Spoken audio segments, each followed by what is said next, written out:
And hello, everybody. It is that time of year, Toyota Mart 350 weekend preview. And once again, it is always fun to be joined by my colleague, Brock Beard, back for another year. And we're lucky to have President and GM of Sonoma Raceway, Jill Gregory. Thank you guys so much for joining me today. Thanks for having me. Absolutely. Thanks for having me as well. So first things first, let's get into it here. The next gen cars. What have we noticed? Jill, you were kind of on the cutting edge of this. Talk to us about what you've seen and what NASCAR sort of done to change with the next gen car and what we've seen as the product as a result. Yeah, I'll jump in and then turn it over to Brock. But I think that, being at NASCAR during the time that the next gen car was being developed was or is pretty gratifying to see it out on the track and producing such great results. It was a long time coming. I was at NASCAR in the days when we had the car of tomorrow, which was a 4-letter word at NASCAR and with many, many fans, as I'm sure you guys would agree. So there was so much work that went into it, and the collaboration between the manufacturers, between NASCAR, between the teams, but all with the common goal, which was to make the racing better, particularly on the 1.5 miles. That was something that NASCAR had circled on early on that we really needed to address. And I think by all intents and everything we've seen on the track, it has delivered. So some of the racing that we saw or have seen early in the season has really delivered, and it's done some really helpful things for the race teams as they build these cars and try to bring them from track to track. So kind of one, I won't say it was an unintended consequence, because it was very much intended, but teams like Trackhouse and Colleague Racing are able to compete at the level that they are competing this year because of that new car. So the fact that it's bringing great racing and it's also kind of giving these teams an even playing field, I think that's a win-win for everybody. Brock, what have you noticed about the next gen car? Oh, I'd absolutely have to agree with Jill. I mean, it's, the cars have just been so much more competitive and really made tracks that maybe aren't exactly like known for great racing under the Gen 6 era or even the car of tomorrow era before. 1.5 mile tracks have really seen a tremendous improvement. Again, there was a bit of controversy in the All-Star race last night, but I was at the All-Star race just last year for the Gen 6, and you could see a very clear difference in how that race was playing out, even there too. And I'm very excited to see what these cars are going to be doing at the road course, because I think one of the best shows they've had all year was back at COTA when Ross Chastain had his first win. And you mentioning Jill, the Trackhouse team, them breaking through with the win there, and and then showing at the same time the flexibility of the car, the fact that they had that car they won with at COTA, and then they immediately dressed it down and got it set up for Talladega, and then ended up winning that race too. I know that seemed to be a goal of the car tomorrow, at least, further back in the day, but I think that it seems like it's finally really being realized with this car, and that's fantastic for these teams. Well, and how has the car really lowered cost? I mean, the durability of these cars seems like it's a lot tougher than I can remember. There's been some wrecks with the Gen 6 where it's like, oh, they're done, going to a backup. With this car, we saw it early on in the season, how tough these cars are. So, I mean, how important has that been to the teams this year? Well, yeah, I think like Brock mentioned, I think that, the ability to use a car multiple times, that was unheard of not that long ago. So one of the exercises that I was a part of at NASCAR is we went and did an analysis with each team. And it was, I think, around the May part of the season, and asked a team like JGR, like Joe Gibbs Racing, how many chassis do you have built right now? Or have you gone through at May during the season? And I think the answer was upwards of 40. Whereas now you could do it with, probably less than 10, and even lower than that. So I think what you're seeing is, yes, it's durability, but it's the ability to kind of, trade out parts and pieces that aren't so specialized. So the teams had really turned into fabricators and machinists, and they were building every single part customized. And I hesitate to say this a little bit because there was a lot of sensitivity on the NASCAR side about not going to a spec car. If you guys remember, when the new car came out, that was, oh, it's just going to be a spec car and, just bolt it on and every car is the same. And that's definitely not the case. But there are certain things that the fan never sees that are similar and, can be mass produced, for lack of a better term, that each team is not having to refine every single little piece that goes onto that car and specialize it, because that was driving costs through the roof and prep time through the roof. And I think that's really probably the hidden benefit to this car that hopefully the fans don't see, because they want to see what the teams can do on the track. They're not really worried about what they're doing back in the fab shop. Brock, anything else?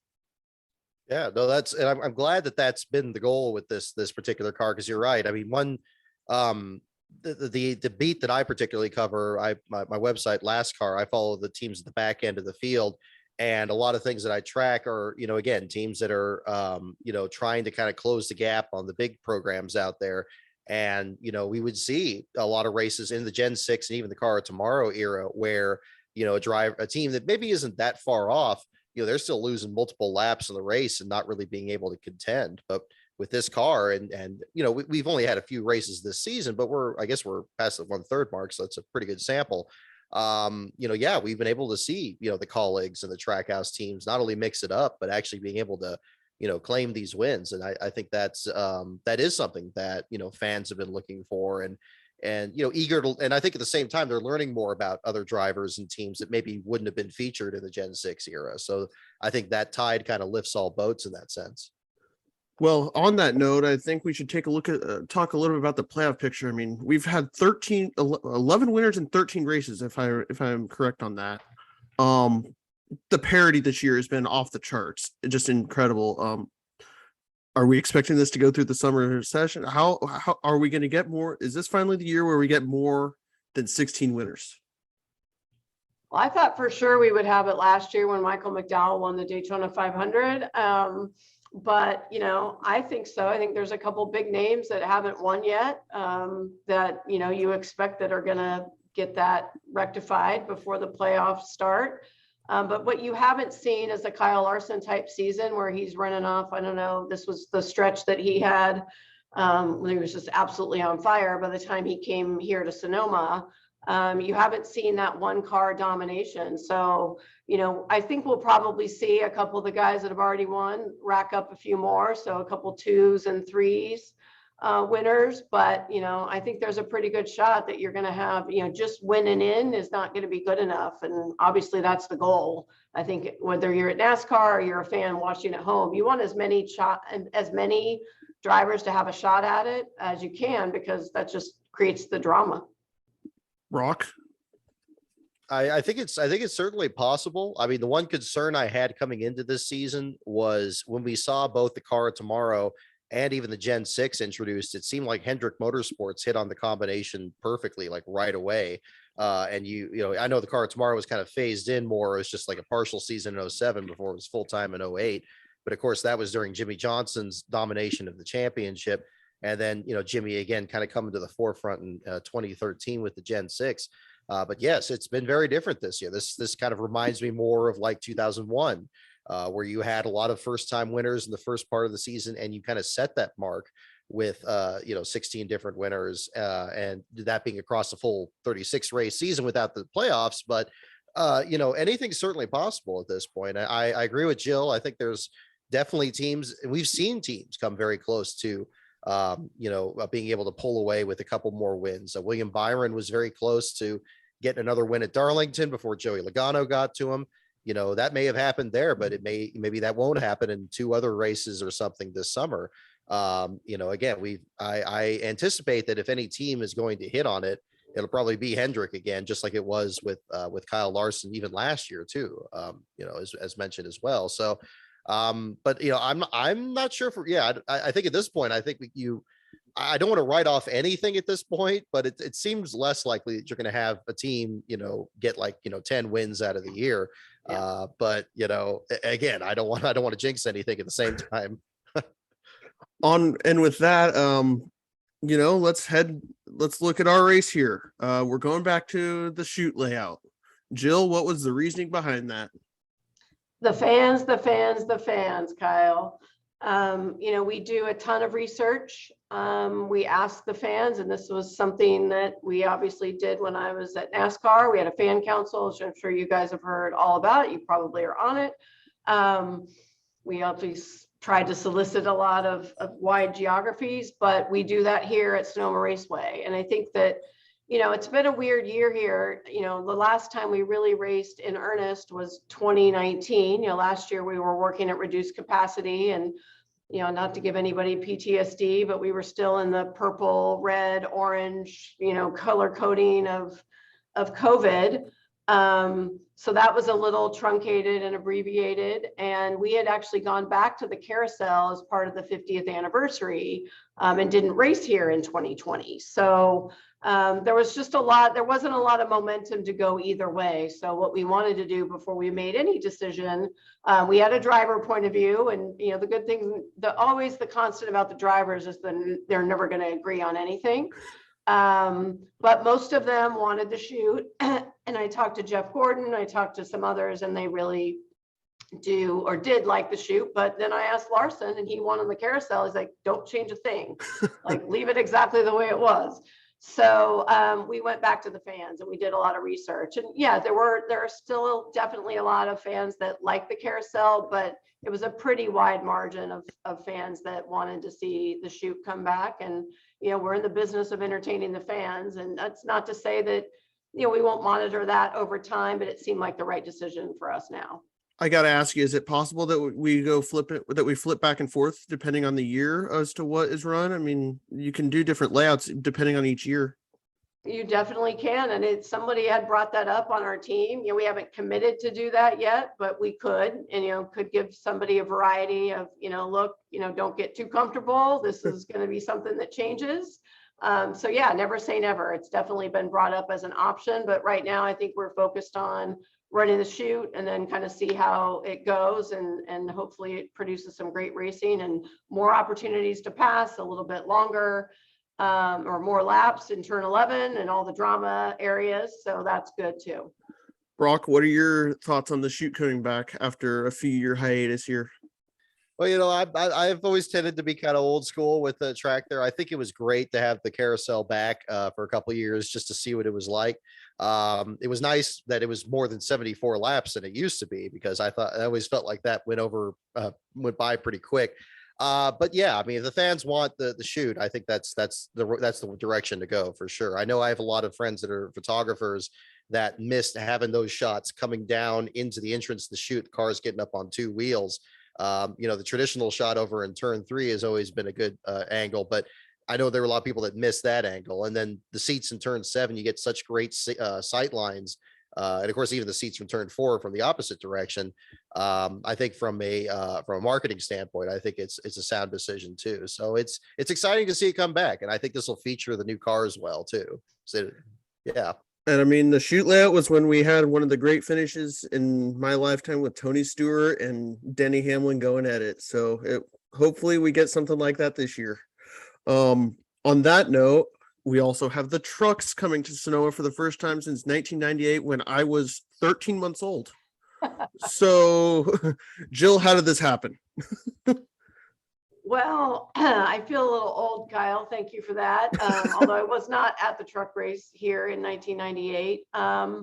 It was all about more content. And I think that, we've always had I would say a relatively light schedule. I put that in air quotes, just having been at many other track facilities. And our Saturday, while it did allow for the teams and drivers and media folks to have a Saturday afternoon out in wine country, which I know they've always enjoyed, from an on-track content perspective, that was a missed opportunity, or something that I thought, what could we do to give the fans more racing action? And not, I know the ARCA West Series will be a great event, as it always is, but we were kind of missing that, third leg of the stool. And when you leave one job, your job, it's a responsibility to always leave some good relationships. So I knew a couple people at NASCAR and said, hey, what do we think about bringing the trucks back? I think they raced at Mid-Ohio on our weekend in the last couple of years. And I'm like, look, birthplace of the truck series, at least I feel that way, because you got all these Bakersfield and Central Valley guys that, cut their teeth on the truck series, and all, Mesa Marin track down in Bakersfield, produced Hornaday and Harvick. And so I thought, well, that would be a great way to bring some hardcore racing to fans that really love it. So Saturday is going to be very busy.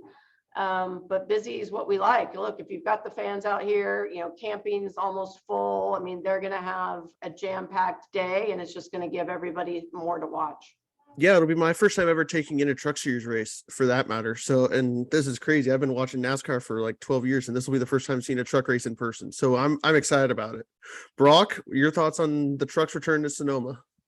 Yes, Jill, I got to say that's a home run to get the truck series back out here.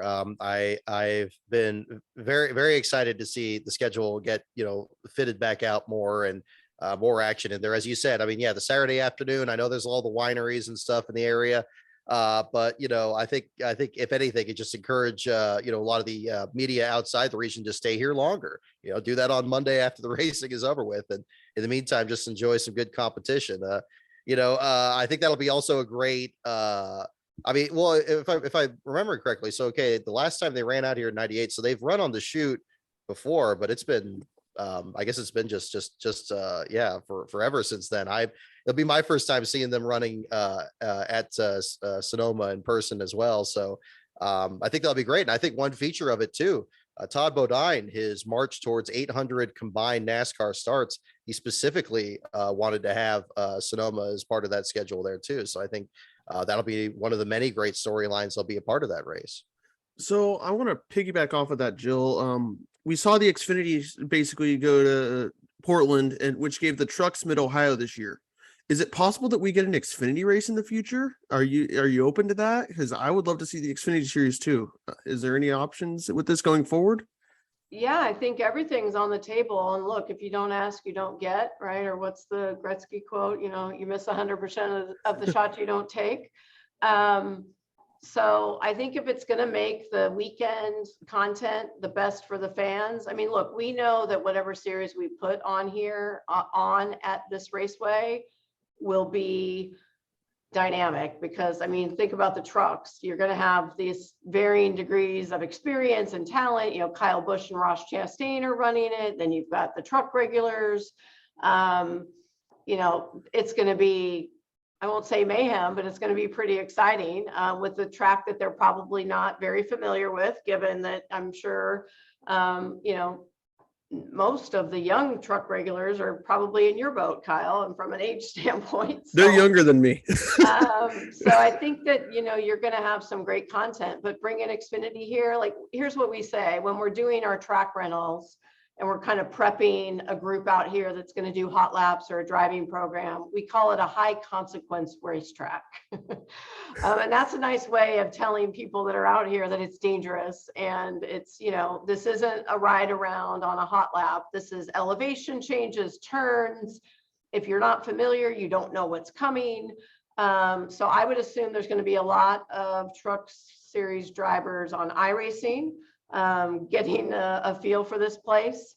But I would say we're not opposed to anything, and even other series. I mean, our goal is to have as much racing out here as possible, and however that fits in our NASCAR event weekend schedule or other weekends, we would be open to that. Awesome. I mean, I know, so you mentioned Kyle Busch and Ross Chastain.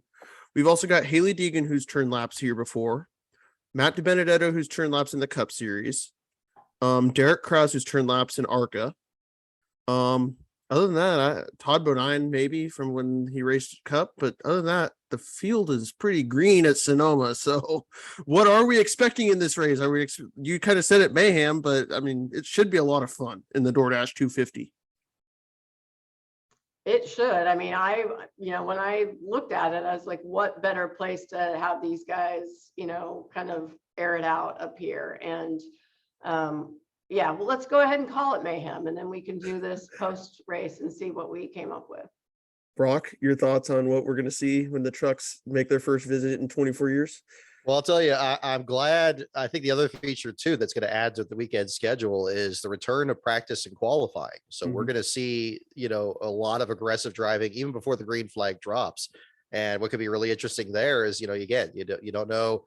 Some people are probably going to be, throwing wrenches and saws and everything in the garage trying to get these trucks pieced back together to even start the race. We saw some of that even in the West Series race last year. So yeah, I think each phase of the weekend will play out really well. And yeah, I would add my vote as well, hoping that maybe the Xfinity series comes out here. I think much like the truck series, there's a lot of great developing talent, a good amount of it from California.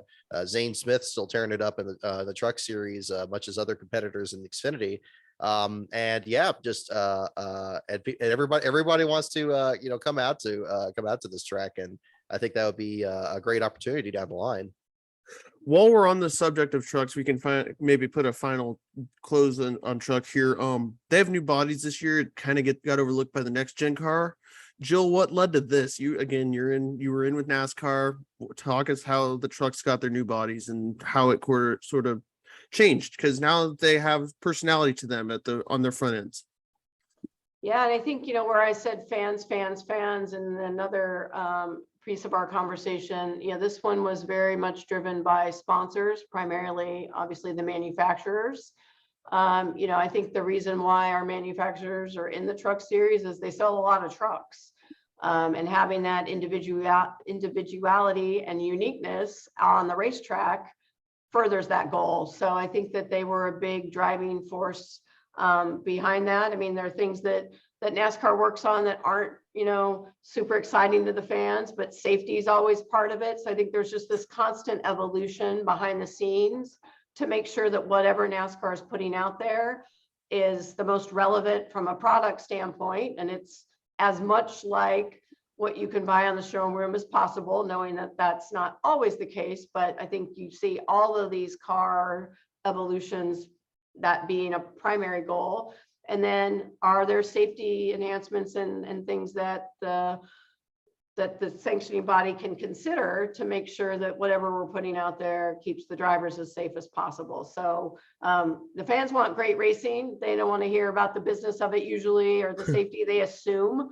I think that NASCAR will make it as safe as possible, but whenever some of these decisions gets made, it's what'll put on the best on-track product, and then what'll keep the drivers safe and let the sponsors, in this case, the OEMs, deliver as much sales in their case as possible to make the sponsorship make sense. Brock, have you noticed any difference this year in the trucks with the new bodies? I mean, I'm sure it's not very noticeable, but it's been fun this year in trucks. That's the bottom line. They put on a great show every week. Yeah, I mean, certainly. I mean, from an outsider's perspective here, I mean, I think that the truck series, again, as I mentioned, with some of the talent in the series, I think they've really made the adjustment well. I kind of like the new style of the Toyota noses, where they have kind of that big vertical grill pattern there on the front. Kind of reminds me more of what the trucks used to look like way back in the day, where they were much boxier and so forth. And you still have the legacy of that design in there. Yeah, I think they're showing some good performance there as well. And again, some good teams coming up there. Timmy Hill's team's expanded to 2 trucks, and other programs looking to kind of get in the mix. And I think part of that excitement probably has to do with the new style of trucks being run as well. Now let's pivot towards ARCA West a little bit. They will be for the first time that I can remember, the first show on Saturday. This is crazy. They're running at 11:30 a.m. Last year's race, Brock, you and I were right there in the media center. What a race it was. Just mayhem all over the place. These guys are but we love the ARCA West series. Jill, what are you expecting? I'll start with you. What are you expecting when the ARCA West guys return to Sonoma? Well, I think nonstop excitement, like you mentioned. I mean, if we can compete with last year, will be great. There's what I always love about this race is that, there's sometimes this unexpected winner or somebody that's a West Coast ringer, if that is such a thing. I know we used to call it road course ringers. I think Boris said it's actually going to be back out here on Saturday of our event weekend to, He was the original Brock, right? The original road course ringer, I think, or one of them. Absolutely. Yep. Certainly one of the old school ones. Yeah, I mean, so we have some set heads out here. Kyle, you have to look that up. But I think that, it's always kind of unpredictable, which is kind of an understatement, but you've got West Coast stars that know this track, and then you have some people that don't know it. And I think that just, kind of like the discrepancy in talent level on the truck side of things, you'll have some track familiarity differences that will probably add to the drama. Gotcha. So now I want to turn into the actual weekend itself. So Friday is relatively light. We've got ARCA practice and qualifying, and then we've got trucks practice and I believe qualifying also. Is there anything else going on that maybe fans should know about? Because I'm still going to go on Friday. Obviously, got to go see the trucks. But like, what else is going on Friday that maybe fans should know about to go and check it out?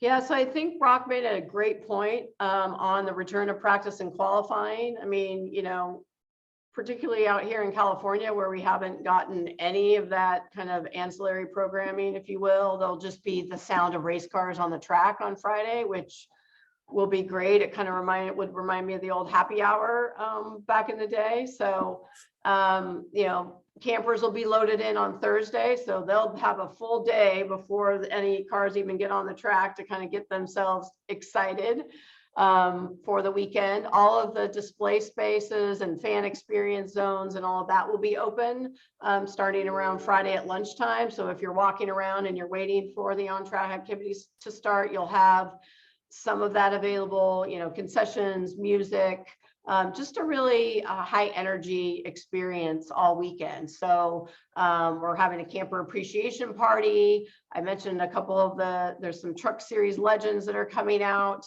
to kind of say hi to the fans. So if we don't have everything nailed down yet, because obviously we want to add as much entertainment into the weekend, fans can always go to SonomaRaceway.com and find the latest schedule. We will update that with real-time driver autograph sessions and where they'll be, performing or appearing at the Trackside Live stage, which is a stage that will host all 3 days of the weekend, which will have kind of a nonstop parade of activity.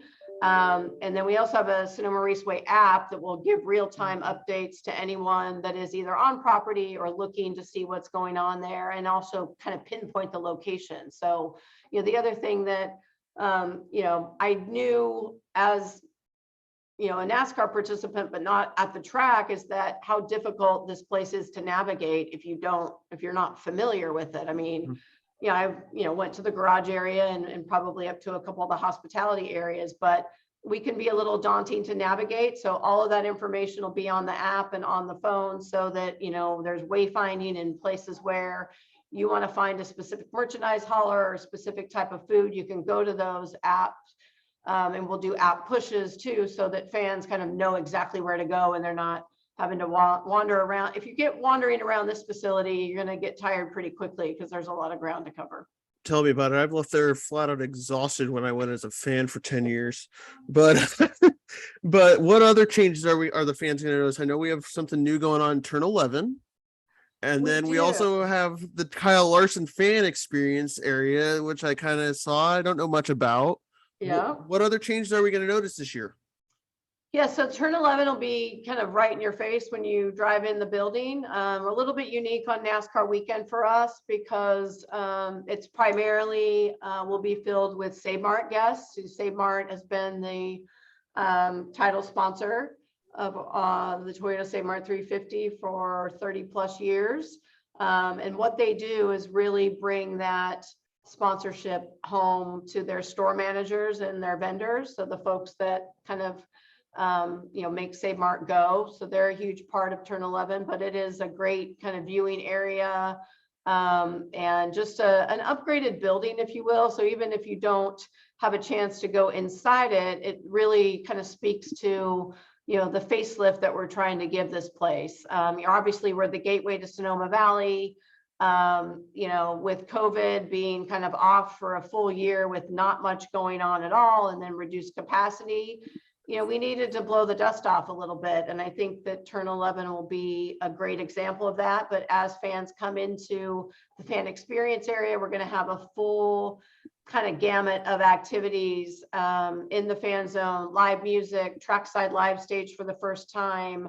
All sorts of, we're going to have the Patriots Air Show again. We're going to have caber tossing and, just things for fans to do that, when they're need a break from the on-track activity or there's a break in the schedule, there'll be constant activity. We're going to do the same thing in turn 10. So as you go across the drag strip for us, there's a whole nother fan zone area there that we will kind of make it curated to exactly what they see in the main fan zone. And we're going to do that across the property. So yes, if you want to get tired, Kyle, and log 20,000 steps here, you can walk around to all the turn terrace areas, turn 2 terrace, turn 3, turn 9. But if you want to stick to your area, we're going to try to make every neighborhood pretty self-contained. So you can buy merchandise, you can get the food you want. We'll have music and entertainment in each of these areas, so that if you're kind of happy in the area and the terrace that you like, you don't ever have to leave. So that'll be a little bit of a difference, and you'll see that kind of come to life. So I think in all corners of the property, you'll have something to do. You can rock the whole thing if you're really motivated, but if you want to sit there with a cold one and enjoy it just in your one area, you'll be able to do that too. And then so go ahead, Brock. Oh, yeah, I'm sorry. I'm just curious, Jill. I'd like to know more about this building in turn 11. So you said that it's more, obviously the Save Mart tents used to be there, and it sounds like from your description, it's kind of taking the place of that, and it's still mostly, serving that function. Is there fan access to that, or is it still exclusively like a sponsor, like invite only area? So for this year's Toyota Save Mart 350, it will be a sponsor only area. And that's just because that's, one of the big selling points and benefits to Save Mart and their partnership. But I think that, it will be open and available, at certain events throughout the year. So I think it'll be the grand opening. In fact, I keep looking out my window because, we're not that far away and there's still, construction, still a little not ready for prime time, but everything's going to be great. And we will have events out there that might be fan focusing. Maybe there'll be a charity event out there.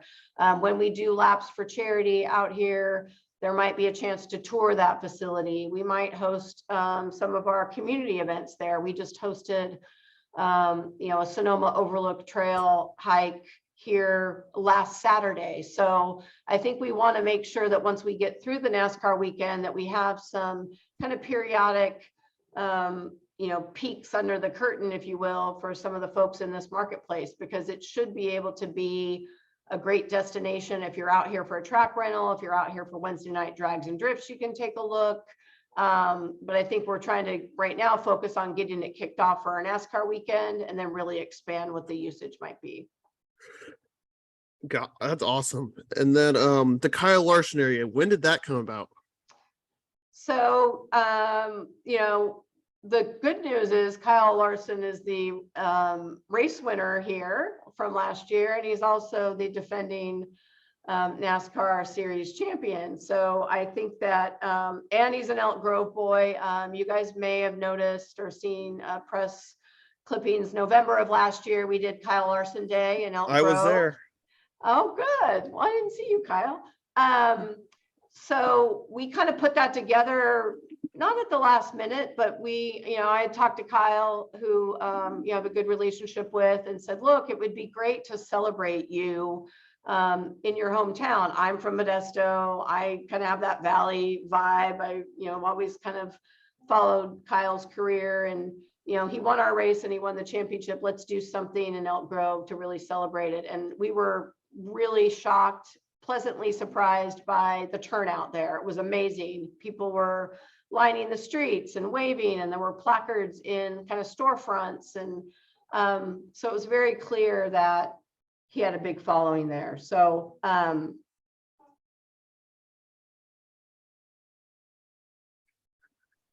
sorry, guys. All good. All good. No, that's cool. Yeah, all good. allergies are bad. I completely understand. Yeah, I've been coming off one myself, so believe me, that's why I've been muting my mic. I am definitely fighting it. So, Kyle Larson. Yeah. we knew that Kyle has that strong local following that there was something there. Could we provide Kyle Larson fans a way to enjoy the weekend? And we had flirted around with a champion suite. Well, what better time to do a champion suite when Kyle Larson is our champion? So we worked with Kyle's team. He was like, look, I want this to be my home track. I want to own California. I have dirt track fans out here. There's so many race fans in California. I see some of these other drivers when we go to their home market that they really feel the energy, and I want to do that in Sonoma. So you tell me what I need to do and I'm in. So the marketing teams on both sides, well, for Kyle, for Hendrick Motorsports, and for Sonoma, got together and kind of crafted these ticket packages so that Kyle's fans could get closer to him and he could kind of build that, or strengthen, I should say, the fan base that he has here. Because I'm sure you guys know more than I do, but on a random weekend, he might be racing at Tulare, or he and Brad Sweet, I think, bought the track up in Chico and are trying to reinvigorate that. Yeah, Silver Dollar. So he's got a really keen interest in building racing and motorsports here, and this will just be another example of that. On that note, it'll also be great to have the homecoming again of guys like Tyler Reddick, Matt DiBenedetto, we've already talked about. Cole Custer's a California guy. We got a bunch of guys. So that's all. I always love the California feel that we have at Sonoma Raceway with that. Obviously being a California person, but it's going to be a lot of fun. And is there anything like for Reddick? Like, he's also a guy from Corning. So if I got to ask, is there any plans to make Reddick feel at home since it's his home track too? We actually are doing something with him. We're working with some of the print outlets in the Chico Redding area. He's going to do a little bit of a mini hometown blitz for us. He said he'd be willing to come out. We have a certain amount of time that we get to kind of promote the drivers. And with us being out here, it's already a long trip back and forth. And we're always kind of at this point in the calendar. But we're going to do a specific media push for Tyler in kind of the northern part of the state. And he's thrilled. He's like, man, no one's ever asked me if I could do a media tour specifically around my hometown. So I think that's going to be great. We did a partnership with NASCAR at the Clash with a few drivers, and Cole Custer's ticket package that we put together performed as highly as some of the top stars. I mean, he's from Orange County area, and we were really excited about how well that performed. We're even going to tie in Chastain. I know he's not a California guy, but he is a watermelon farmer. So we've got Sonoma Garden here, and we're going to do some specific things to Ross to see if, it could be a Sonoma Raceway grown watermelon that he, smashes if he were to win out here. So we're trying to make the best use of the drivers that have the best storylines out here. And to your point, I think there's a lot of, there used to be like, oh, there's not any drivers from California. And not that long ago, I think there were 7 at one time. I'd have to do the current count. I think maybe it's 5 or 6 now, but I want to lean into that as much as I can, because I think that's what makes this place unique. And I think the fans here appreciate that. Well, it's funny because when I first got into NASCAR, I was a fan of Dale Jr. and then Jimmy Johnson, Jeff Gordon, only because they were California guys. Now, my 2 favorite are Larson and Reddick. So, they're pretty good drivers too, Kyle. So yeah, that helps.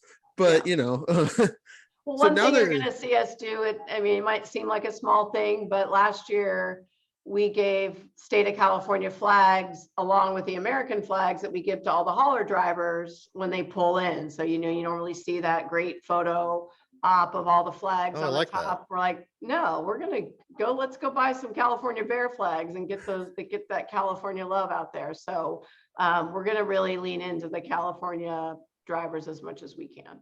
You brought up a great point about Kyle Larson wanting to be the king of California. He already won at Auto Club. So in order to finish the California sweep, he needs to win at Sonoma. Wow, I wouldn't bet against him. Anyway, now that COVID is pretty much a thing of the past these days. What's it been like planning for a full event this year? And you kind of already hit on some of the changes, but like our fans gonna be able to be right out there on the front stretch when during driver intros again? Like, talk about some of the stuff that fans are gonna have more access to. The garage area, I know, I'm sure, but talk about that a little bit. Yeah, I think that's probably what, those of us that have been to a lot of races missed about the last 2 years. And if you think back, it was the first race back after everything shut down for COVID, and it was in Darlington, and Kevin Harvick won that race. And if you remember, it's this amazing shot of him getting out of the car and kind of looking around like bewildered that there was no sound, there were no fans. And NASCAR's always had the ability to say that we provide the best access of any major league sport. So I think to have that back, to see fans through the garage, we are going to have a full pre-race show with driver intros. We're going to create a fan walk, a red carpet almost, if you will, that will start in one area of the fan zone, and then the drivers will walk out to the pre-race stage. They'll be right in front where it normally is, but they will walk in front of all of the fans. So that'll be a kind of I won't say shoot because I don't want to confuse the shoot, but it'll be a fenced in area where they can stop and sign autographs, throw out signed merchandise, but Oh, that's great. fans will know that that's where the drivers are going to be. So you won't have to think, oh, maybe I'll get a chance to get a glimpse of a driver while he's going from here to there. It will be, this is where the drivers are going to walk from point A all the way out to pre-race. We have a pre-race experience pass that you can buy for the entertainment, the air show, the concert that has not been announced yet, our Grand Marshal. So we'll have all of that. And then last year, we also brought Victory Lane out to the front stretch. So, our Victory Lane here, it was always a little bit hard to get to. Yeah, for sure. And we felt like bringing that celebration and that vibe to the fans and in front of the grandstands would bring them that much closer. So we'll see that again this year. So I think there'll be a lot more chances for fans to get close. Plus we have practice and qualifying and that buzz in the garage where you could see crew guys or the drivers walking back and forth to practice. Most of them don't bring, their motor coaches out here. So they're kind of walking around the garage, and given that there's so much more on the track schedule, there's just going to be a lot more chances for a fan to get a glimpse of that favorite driver. Well, I know Brock can attest to this. The first year I went as media, I was starstruck just walking around in the garage. And even last year I was like, oh my God, Kyle Larson just walked by me. So it's awesome that experience is back for fans, because it was a second to none experience, I gotta say, when you get access to the garage. So yeah. And then let's see what else. While we're on that note, we've had some new teams that have expand this year. So 2311 has expanded this year with Kurt Busch, and Trackhouse has expanded with Ross Chastain, both winners this year. So how important is it to see these teams growing, these newer teams growing with the young mind here?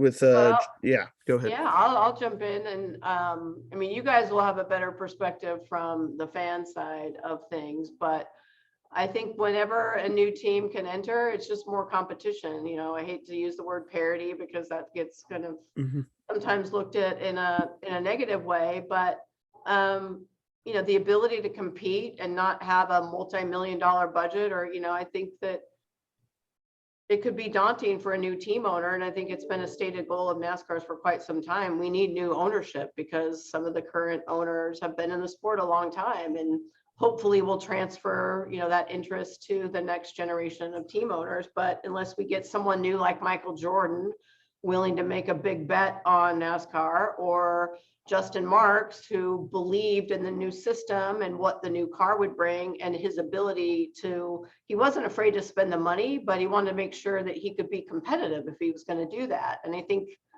that we're seeing that come to fruition and actually yield results is huge, because if it were me, I'd want a different winner every single week. I'd want every team to be, let Corey LaJoie win. What a great story that would be. Oh my God. I'd have to agree. Yeah. So more that's an option. Look, every sport's going to be dominated by, huge talent and the ability to go get talent. And, you know, we're reaping the benefits of that right now with our Warriors, right?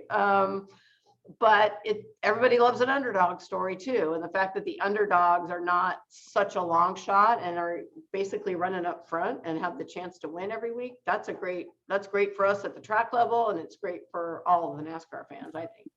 Brock, you and me were talking a little bit about the open teams that we've seen show up this year. The money team, the 44 team, and then the 27 Hesenberg team. Talk about all these new teams that we're seeing in the sport just because of the next gen car.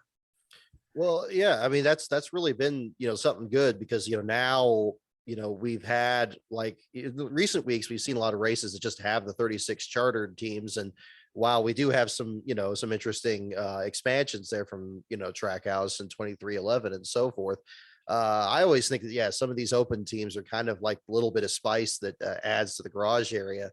You have some of these programs, longtime team owners like Carl Long that, you talk about underdog stories, Jill, you got like people like that, or that maybe they have like even fewer next gen cars than everybody else, but they make it work and they get like Boris said out here or, other competitors there. And yeah, you're still seeing that fresh new ownership at both ends of the field, both people that are contending for wins and people that are just trying to kind of, make things happen on the other side. If you don't mind me asking, Jill, one thing I think that kind of building on your discussion about really kind of knocking the dust off the track and kind of, starting building new things out there. Certainly the Turn 11 complex, I think was a bold statement to kind of start that process. What are some other, can you let us in on any other ideas of things that you'd like to do maybe 5 years out at the track? Like one thing I always thought would be neat would be like a chairlift that would start like from turn 11 and go up to turn 4. And like, you could like see over the track and maybe cut down on some of those steps that would go from one end to the other.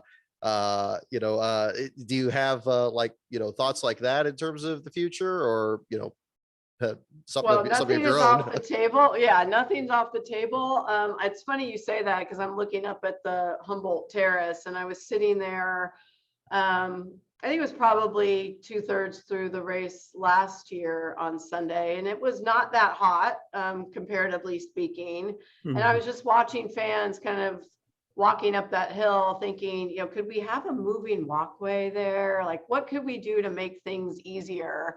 I'm not quite sure we'll get there or even to the gondola, because I think there's a lot of people that probably don't even know what's on the other side of our property. But if you were up there, in some of the trackside RV terraces, you could see San Francisco or Oakland on a clear day. And sometimes, a fan that only is in the paddock or is only in the turn 9 terrace may not know that. So we haven't quite gotten there yet, but I think that you're going to see us try to figure out what would enhance the fan experience and how do we add that. I mean, we're looking at, we have a lot of the terrace areas, which are great. But we're also seeing that fans now want a more social area. They want, and if you guys saw in Bristol, they took out some seats to create this kind of bush light bar area. And sometimes, and fans, Kyle, of your generation, maybe they don't have to have an assigned seat and it's got to be, I'm going to be right here with all of the rest. Some do want that.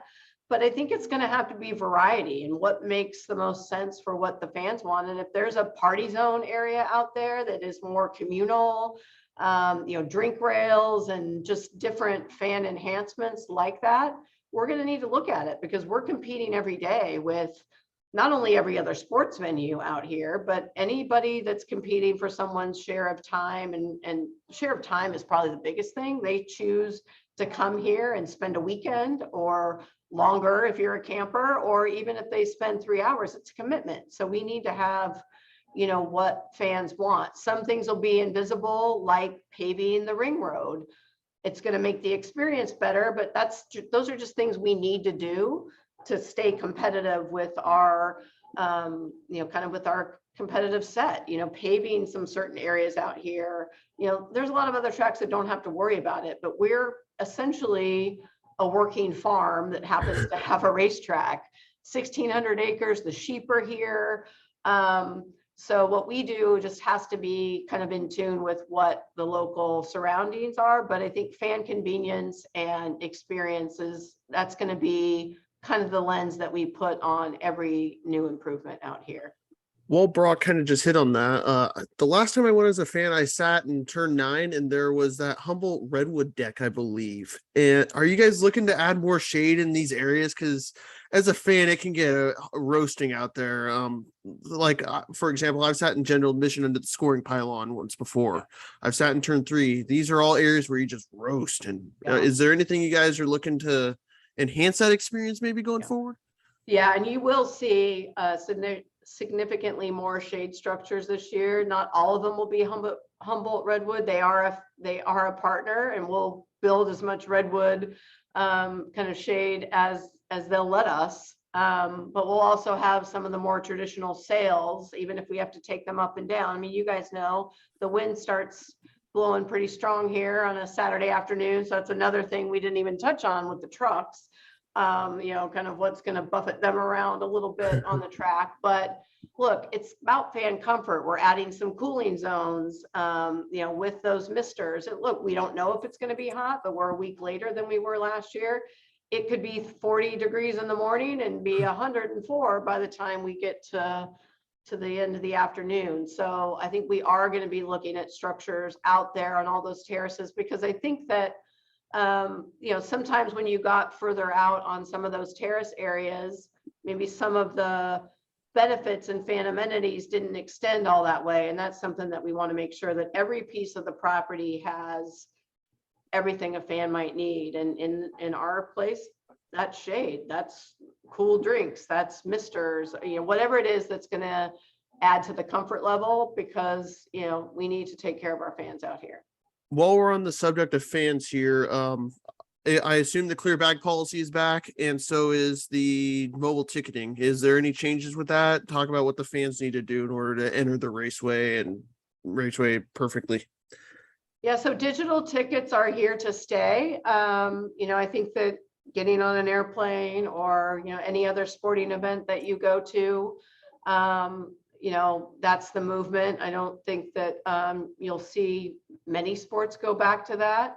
What happens out here is we will scan digital tickets, but we will have at each ticket entry gate, there is kind of a kiosk, if you will, or a ticket hub where if you go up there and you can't, for whatever reason, you can't access your ticket, someone will be there right there to help you. If that still doesn't work, we'll pull you into an area where we can print your tickets out and hand them to you so they can be scanned, because we don't want to leave anybody out at the gate not able to get in as we transition to some of this new technology. But what we aren't going to do, and this is just something to note on parking, most of the other facilities have gone to digital parking passes as well. We opted not to do that this year because you guys know there's basically 2 roads in and out of here, although we are going to open gate 9 this year,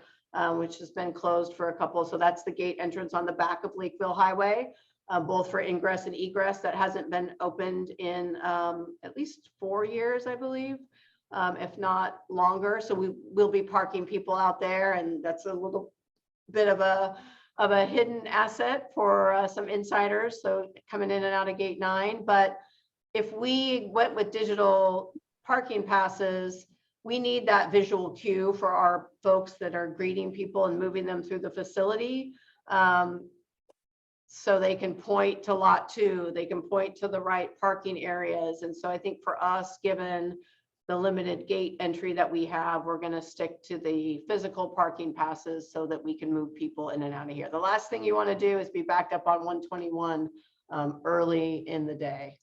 That's why I'm happy I leave when I do. And then the clear bag policy, is that gone now? Like, is that even an issue? Because I know that was an SMI deal last year, and from coming back from COVID in 2020. Yeah, so there has been a lot of debate on that because, we listened to fan feedback, and I had many fans that brought this to my attention, as did my counterparts. We're making people bring in a clear bag, but they can still bring in a cooler. So think about that. the logic kind of didn't quite work out. So we have a bag policy. We will still do bag checks. It will be faster for people that bring clear bags, but we will go back to kind of the old policy, because if you're bringing in a cooler, it makes no sense that we're making you bring in a clear bag, because unless there's someone that has gone, and I had this idea last year, that has created a see-through plastic cooler. The clear bag isn't applying to your cooler. So, trying to always take that feedback. And when someone's like, hey, that doesn't make sense to me, we're like, yeah, you know what, you're right. So all of those policies are, again, in a know before you go email blast that we send out to every ticket holder, specifically exactly what you can and can't do, what to watch for, dimensions, size, and all of that. So we'll push that out proactively, but if someone misses it or doesn't get it, you can always go onto the website. It will be in the app as well, but we'll probably send it out 3 or 4 times, because that's the other thing you learn when you're at a track, or I think in any event business. Tell your fans once, tell them again, and tell them again, and tell them again, because you never know which piece of communication resonated or made it to the fan that we wanted it to. So we want to over communicate. Even if that gets annoying, that's okay, because we want to make the process as smooth as possible once you get here. Well, I know that's going to make my family members that go to the race every year a lot happier to know that they don't have to have a clear bag this year. That's something that I'm glad you guys are going back on. So that's a good change, I gotta say. Right. Brock, we're gonna now transition to your last car standings for the time being, and then we'll wrap this up with final thoughts afterwards. Certainly. Hang on, make sure okay, good. I unmuted. So as I said, with my website, LASTCAR.Info, I track teams at the back of the field. We actually have a championship for drivers that finish last the most often. So that's kind of a framework to kind of talk about some of these teams at the back of the field.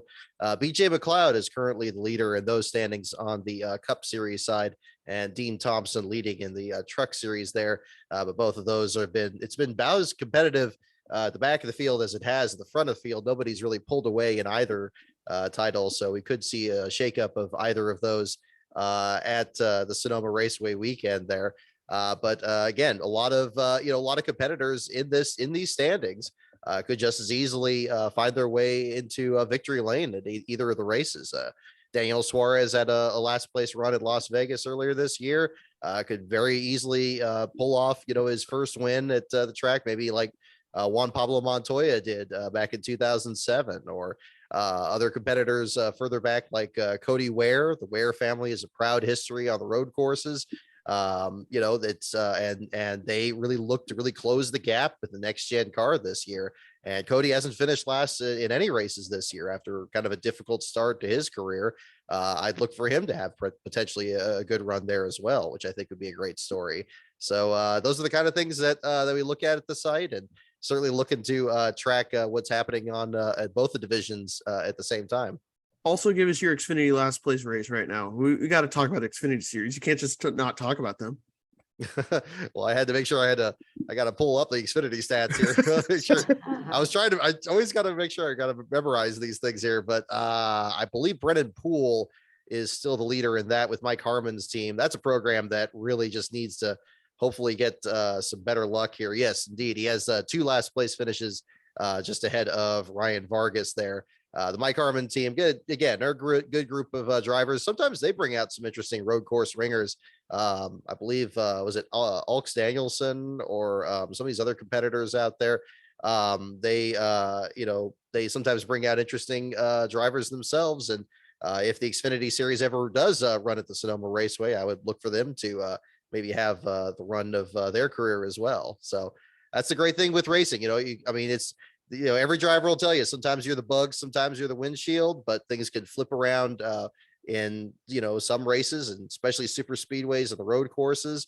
Those are real opportunities that somebody can be a big story, and I anticipate that continuing again this weekend. While we're on the topic here, it's worth mentioning that Gateway is the race before Sonoma this year. So it's cool to have, because like I told Jen last year, I'm so used to Michigan being the race before Sonoma. Jill, this year it's Gateway. Last year it was the 600. So I mean, NASCAR is really changing the schedule here. I want to really talk about that briefly. Yeah, I think that, again, having been involved in a lot of those discussions when, NASCAR really started to push the envelope on schedule variety, it took a lot of kind of pushing of conventional wisdom that every track had to be on the same date every year because that's what the fans wanted. And I think much like anything else in life, that kind of swung to, hey, I want something new. I don't want to say, oh, it's June 12th, I must be in Sonoma. That schedule variety, had some appeal to some fans. Now, I think there will always be, those, keystone events that, the Coca-Cola 600, and I could probably safely say this, will never move from Memorial Day. So when that happens, if it happens, you guys can call me. Daytona 500, those big Darlington, although we've moved Darlington several times, but I think that Labor Day weekend, Southern 500 weekend is probably back to stay. So I think that there's the message is flexibility, or I guess, the ability to be nimble. And if there's a market that I think that NASCAR brass believes that is underserved, that we could be better served by racing there. There are a lot of markets circled on the calendar that, I think people would like to see us race. The Pacific Northwest, now that Chicagoland is gone, what are we going to do in Chicago? And I use we as the industry, because having NASCAR fans from everywhere helps all of us. I mean, we don't want to only go to the same handful of tracks over and over. If we're going to diversify in fan base, then we're going to need to diversify in the tracks that we go to. And that allows a Gateway who, probably not that many years ago, were like, oh, we'll never do a cup race there. Well, guess what? Here we are. And they've invested in that facility. They've made it,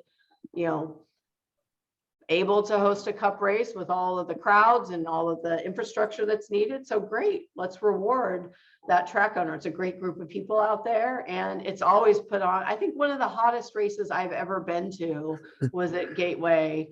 It was an experience. It was an Xfinity standalone race, and it had to be like at least 10 years ago. But St. Louis Midwest in the summer is probably no picnic either. So I think that's the other thing that goes into schedule development is where can we race with our best chance of putting on a good show and not being rained out, not having bad weather conditions for the fans.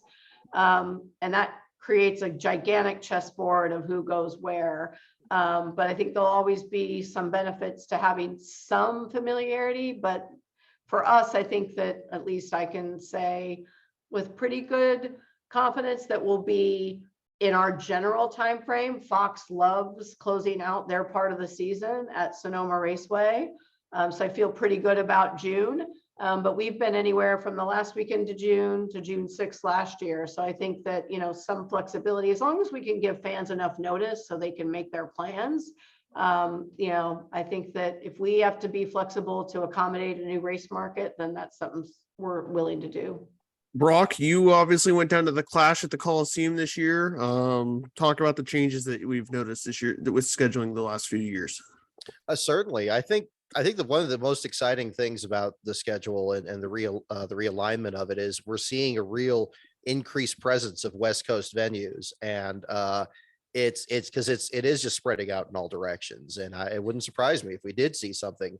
I was about to say we see something in the Pacific Northwest. We got Portland coming up pretty shortly. So, I mean, it's going in all directions there. And I think the Clash, they put on a tremendous show. I'm in the NMPA, and I nominated the staff at the Coliseum there for the Pocono Spirit Award because I thought they put on a tremendous amount of effort there. And of course NASCAR headlining that and taking care of the logistics and all that, but also coordinating with the folks at the Coliseum to put on a huge show. I was stunned by how many fans were there. By the time the race started, I mean, you couldn't, if you wanted to like slip in somewhere, you couldn't find a seat because every place was just packed shoulder to shoulder. It was like a championship college football game. It felt more like than a race than anything. And people seem to really enjoy the racing itself. I think if anything there, you know, I don't know if it's still on the plan for coming back next season, but if it is, I think, you know, there's going to be a lot of those people are going to be wanting to come back and hopefully coming to other West Coast venues. You'll like Sears, like I always want to say Sears Point, but like Sonoma and the other tracks there. That's actually something I kind of want to ask you about, Jill. I mean, I know you got the big Sonoma Raceway logo over your shoulder there, but have there been any discussions about bringing back the Sears Point International name? I know there's some merch that's sold at the track that has the old logo. It has. I know you're just starting to kind of take over in your current role there, but has there been any traffic on that since you started? You know, we've talked about it a little bit, Brock, because, you know, anytime you start, you know, or at least I started the new role, okay, kind of where have we been? Because where have you been kind of helps inform where you want to go at times. And obviously there's a ton of heritage and tradition around the Sears Point name. It's, you know, what I remember it at my first race here, which is where I went to my first NASCAR race. And also trying to balance that with trying to get as many new eyeballs on NASCAR as possible. And, you know, if you're too niche and it's too hard to figure out, then do you kind of, you know, lose an opportunity to, you know, be very direct with the fan. Hey, come to Sonoma. And that's a pull in that kind of helps bring a new fan into the sport. So, yeah, I think we'll absolutely continue to market with the Sears Point name on, you know, kind of merchandise lines or throwbacks. You know, we're not doing that this year. We have our hands full, I think, with, you know, getting fans back to full capacity for the first time since Understandable. 19. But I think that, you know, we're always going to be willing to lean in or recognize the heritage and what people remember. And I think, you know, there's a lot of people that like nostalgia and tradition, and how do we strike the right balance with wanting to bring new eyeballs to it without being too, you know, inside baseball with something that we want to bring to a wider group of fans. So it's always a balancing act, but I think that there is a lot of affinity and brand equity in Sears Point that I think we don't want to throw away. We just need to figure out the right way to use it. Interesting. Oh, thank you. On that note, any final thoughts as we head into NASCAR weekend 2022? I know I'm looking forward to it. Well, I'm looking forward to it. I did want to clarify and just confirm what we said, so people don't have to go to the website. Clear bags are recommended, but not required. Fans are permitted to bring items in non-clear bags, such as backpacks or tote bags, as long as those bags fit within our size requirements. So your family and many others, I think, will be very happy to hear that news. So I wanted to clarify that. And I think that, you know, closing thought is, you know, what we do is we provide entertainment, we provide an escape, we provide an experience. We're constantly looking to deliver that. So our excitement is how many fans can we bring back and bring them the Sonoma Raceway action, the NASCAR action, whether that's the ARCA Menards West Series, it's, you know, the Camping World Truck Series, it's the NASCAR Cup Series. Let's bring as much excitement and experience on the track and off the track. So we couldn't be more thrilled. It'll be here before you know it, and just appreciate, Kyle, the chance to talk about it a little bit. Yeah, thank you for joining us. Brock, what are your final thoughts?